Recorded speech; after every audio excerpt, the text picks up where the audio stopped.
जय श्री राम दोस्तों। कहानियों की लाइब्रेरी चैनल पर आप सभी सनातनियों का बहुत बहुत स्वागत है। आज हम आपको इस कहानी के माध्यम से श्री राम के पुत्र लव और यमराज के बीच हुए भीषण युद्ध के बारे में बताने जा रहे हैं। सनातन संस्कृति से जुड़ी ऐसी ही जानकारी के लिए चैनल को सब्सक्राइब ज़रूर करें। कहानी इस प्रकार है। एक बार राम अपनी सभा में बैठे थे कि एक सेवक ने आकर कहा, हे महाराज, आपका वृद्ध मंत्री सुमंत्र स्वर्गवासी हो गया। उसकी पत्नी सती होने हेतु आपकी आज्ञा मांगती है। यह समाचार सुनकर श्री राम जी एक रथ पर आरूढ़ होकर सुमंत्र के घर चले गए। वहां पहुंचकर उन्होंने सुमंत्र की जन्म कुंडली मंगाई और उसे पंडितों को दिखलाया।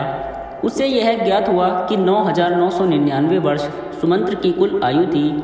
उसमें सब तो व्यतीत हो गए, अब केवल 9 ही दिन ही शेष रह गए हैं। तब श्री राम ने गुरु वशिष्ठ को बुलाकर उनसे कहा कि हे गुरु, त्रेता युग में 10,000 वर्ष मनुष्य की आयु मानी गई है। इस नियम से यमराज ने मेरे राज्य में मेरा अपमान किया है।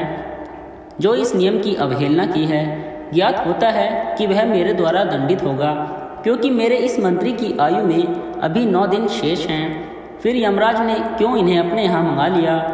अतः अब मैं यम को बांधकर यहाँ ले आता हूँ और सुमंत्र को जीवित करता हूँ। वशिष्ठ जी से ऐसा कहकर श्री रामचंद्र जी गरुड़ पर जा बैठे और धनुषंटकार करते हुए यमराज की संयमिनीपुरी की ओर चल दिए। मार्ग में देखा तो यम के दूत सुमंत्र को बांधे लिए जा रहे थे। दृष्टि पड़ते ही राम ने दूतों को मारकर सुमंत्र को छुड़ा लिया। इस पर यमदूतों ने विनयपूर्वक कहा कि हमने आपका क्या अपराध किया था कि जिसके कारण आपने हमारा यह अधिकार छीन लिया है। राम ने कहा कि अभी इसके जीवन के 9 दिन शेष हैं, फिर तुम लोग क्यों इसको बांधे लेकर जा रहे हो?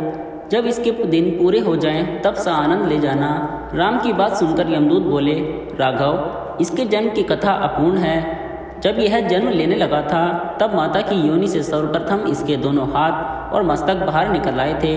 तदअनंतर 10वें दिन इसके और अंग निकले थे। श्रेष्ठ मंत्रों से पंडित ने इसकी रक्षा कर ली थी। इसी से इसका नाम सुमंत्र पड़ा था। तब जिस दिन इसके हाथ और मस्तक बाहर आया था, उस दिन से आज तक इसकी आयु समाप्त हो गई। आप जो इसके 9 दिन बतलाते हैं, यह संदिग्ध है। अतएव हे राम, इसमें हमारा कोई दोष नहीं है। आपने व्यर्थ ही हमें मारा है। तब उनकी बात को सुनकर राम ने कहा, हे यम के दूतों, जिस दिन माता के गर्भ से इसका जन्म हुआ है, वही दिन इसके जन्म का दिन है। उसी दिन को इसके माता पिता तथा ज्योतिषियों ने इसका जन्मदिन अंकित किया है। अतएव वास्तव में अभी इसके 9 दिन शेष हैं। तुम लोग जाओ और आज के 10वें दिन इसे ले जाना। उस दिन मैं अवरोध नहीं करूँगा। राम जी की बात को सुनकर दूत वहीं से लौट गए। राम जी भी लौटकर अयोध्या चले आए। राम सुमंत्र के घर आए। वहाँ उन्होंने सब लोगों को सुमंत्र के साथ प्रसन्न देखा। सुमंत्र ने राम को देखकर प्रणाम किया और उनकी पूजा की। पश्चात राम अपने भवन को गए।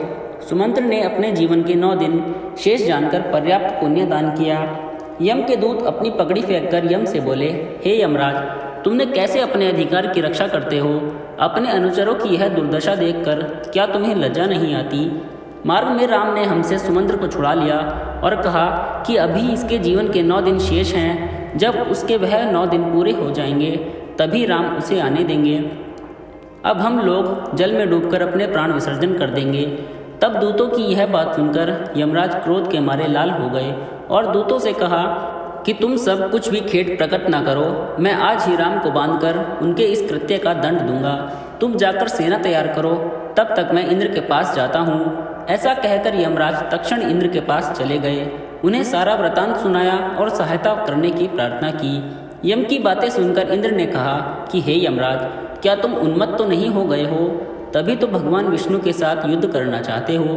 अब यही उचित है कि तुम अपनी संयमिनीपुरी लौट जाओ। राम का तुम क्या कर सकते हो?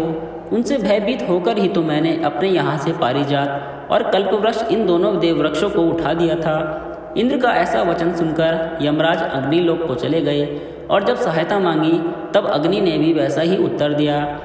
तब उन्होंने नैऋत्य, वरुण, वायु, कुबेर, ईशान, रवि, चंद्र, बुध, गुरु, शनि, राहु, केतु तथा मंगल सभी से सहायता मांगी, परंतु यम को सबने इंद्र के समान कोरा उत्तर दिया। फिर यम लौटकर ब्रह्मा के पास गए। पातालवासी और सप्तद्वीप के राजाओं से भी सहायता मांगी, किंतु राम के प्रतिरोध में उनकी किसी ने सहायता नहीं की। तब क्रुद्ध यमराज अपनी ही सेना लेकर राम के साथ युद्ध करने अयोध्या को चले। यमराज एक विशाल भैंसे पर सवार थे। वहां पहुंचकर उन्होंने चारों ओर से अयोध्या को घेर लिया, जिसमें 9 द्वार थे और उनके चारों ओर 9 खाइयाँ खुदी हुई थी। कितनी ही तोपें वहां लगी थी। उसके उत्तर की ओर सरयू नदी बह रही थी। नाना प्रकार के महलों से युक्त वह पुरी पताकाओं से अलंकृत थी। यमराज के द्वारा अयोध्या को घिरा देख राम ने लव से कहा कि तुम यमराज से युद्ध करने के लिए जाओ। दुंदुभी की आवाज़ के मध्य लव रथ पर आरूढ़ होकर अयोध्या के बाहर आए और यमराज के साथ भयंकर युद्ध करना आरंभ कर दिया। लव के बाणों से घायल यमराज के करोड़ों अनुयायी धराशायी हो गए। सबको मरा देख क्रोधित यमराज लव के साथ भयंकर युद्ध करने लगे। उन्होंने लव के रथ, सारथी, धनुष, कवच और मुकुट को शीघ्र ही काट डाला। इससे लव को क्रोध आ गया। वह तत्काल ही एक दूसरे रथ पर जा बैठे और यमराज के साथ अति भयंकर युद्ध करना आरंभ कर दिया। लव ने अपने बाणों से यमराज के भैंसे को मूर्छित करके पृथ्वी पर गिरा दिया। फिर शीघ्र ही 100 बाणों से यमराज पर प्रहार किया। तब यमराज ने अति क्रुद्ध होकर लव पर यमदंड का प्रहार कर दिया। यमदंड को देखकर लव ने ब्रह्मास्त्र चला दिया। वह देख यमदंड लौट पड़ा। यम व्याकुल होकर भाग निकले। काल के समान ब्रह्मास्त्र उनके पीछे चला। इससे सूर्य को यह ज्ञात हुआ कि अब यमराज बच नहीं सकते और इस प्रकार अब मेरा पुत्र यम मारा जाएगा। तब सूर्य स्वयं रथ पर बैठकर लव के समीप आए और उनसे विनती करने लगे। अस्त्र को लौटाकर यम को बचाने की लव से प्रार्थना करने लगे। सूर्य ने कहा, वत्स लव, तुमने इस अस्त्र को चलाया है, तुम ही इसका निवारण कर सकते हो। तुम भी हमारे ही वंश में उत्पन्न हुए हो और यम भी मेरा ही पुत्र है। तुम अपने पूर्वजों को क्यों मार डालना चाहते हो? यदि एक पुत्र मूर्ख हो जाए तो क्या उसके साथ सब पुत्र मूर्ख हो जाएं? संग्राम से पलायन किए हुए शत्रु की वीरगण रक्षा ही करते हैं। इस प्रकार जब सूर्य ने बहुत प्रार्थना की तब लव ने ब्रह्मास्त्र का संवरण कर लिया। तदनंतर लव को आगे किए हुए यमराज के साथ सूर्य राम जी का दर्शन करने के लिए प्रसन्नतापूर्वक अयोध्या नगरी में आए। यह देख देवताओं ने हर्ष से अपने अपने वाद्य बजाए। लव पर फूलों की वर्षा की। लव ने जाकर राम जी को सादर प्रणाम किया।